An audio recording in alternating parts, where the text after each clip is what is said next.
গাজা এবার যুদ্ধবিরতি। দীর্ঘদিন ধরে চলা, দীর্ঘ কয়েক 5 বছর ধরে চলা ইসরায়েল এবং হামাসের মধ্যে যে যুদ্ধ, সেই যুদ্ধের বিরতি। এবং এর পুরো দায় যাচ্ছে কার উপর?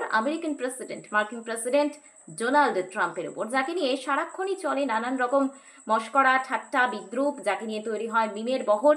আজ তিনি থামালেন যুদ্ধ।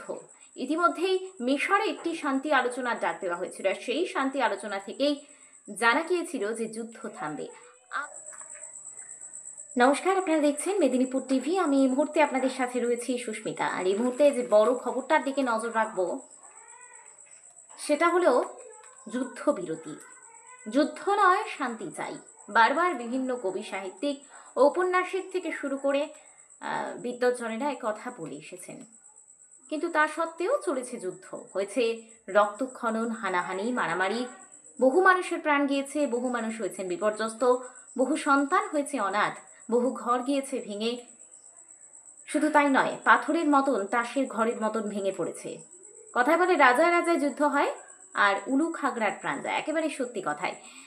দেখুন, যে দুটি দেশে বা যে কয়েকটি দেশে যুদ্ধ হয়, সেই যুদ্ধে দেশের সেনানায়করা, দেশের যারা অধিপতি, তাদের খুব একটা ক্ষতির কথা শোনা যায় না। অথচ ক্ষতিতে পড়েন তারাই, যারা আপনার আমার মতন সাধারণ মানুষ। আর গাজা এবার যুদ্ধবিরতি। দীর্ঘদিন ধরে চলা, দীর্ঘ কয়েক 5 বছর ধরে চলা ইসরায়েল এবং হামাসের মধ্যে যে যুদ্ধ, সেই যুদ্ধের বিরতি। এবং এর পুরো দায় যাচ্ছে কার উপর? মার্কিন প্রেসিডেন্ট ডোনাল্ড ট্রাম্পের উপর, যাকে নিয়ে সারাক্ষণই চলে নানান রকম মশকরা, ঠাট্টা, বিদ্রুপ, যাকে নিয়ে তৈরি হয় মিমের বহর। আজ তিনি থামালেন যুদ্ধ। ইতিমধ্যেই মিশরে একটি শান্তি আলোচনার ডাক দেওয়া হয়েছিল, আর সেই শান্তি আলোচনা থেকেই জানা গিয়েছিল যে যুদ্ধ থামবে। আগামীকাল, অর্থাৎ আগামী শনিবার এই যুদ্ধ থামতে চলেছে। এই যুদ্ধ থামবে শনিবার ঠিক দুপুর 12টায়। ইতিমধ্যেই গাজার উত্তরাঞ্চল থেকে বহু মানুষ, তাদেরকে সরিয়ে নিয়ে যাওয়া হচ্ছে। বহু বিধ্বস্ত মানুষ, তারা নিজেদের ঘর ফিরে যাচ্ছেন।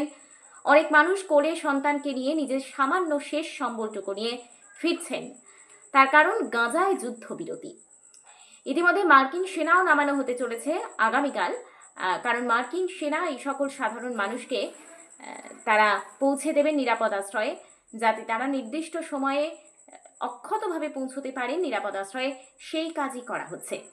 আর এই গোটা ঘটনায় রাষ্ট্রনেতারা যে অবদান রেখেছেন তাকে স্যালিউট জানিয়েছেন ভারতবর্ষের প্রধানমন্ত্রী নরেন্দ্র মোদী। ইতিমধ্যেই ভারতবর্ষের প্রধানমন্ত্রী নরেন্দ্র মোদী তিনি টুইট করেছেন, তিনি মার্কিন প্রেসিডেন্ট ডোনাল্ড ট্রাম্পকে বিশেষত ধন্যবাদ জানিয়েছেন। একই সঙ্গে ইসরায়েলের প্রেসিডেন্ট, তাকেও ধন্যবাদ জানিয়েছেন।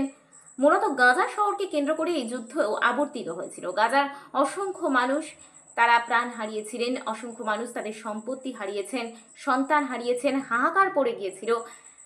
অথচ এই যুদ্ধবিরতি, এই যে শান্তি চুক্তি, তাতে অনেকটাই স্তীমিত হয়েছে মানুষের ভিতরের ক্ষোভ, মানুষের ভিতরের পুঞ্জীভূত রাগ, তার অনেকটাই স্তীমিত হয়েছে।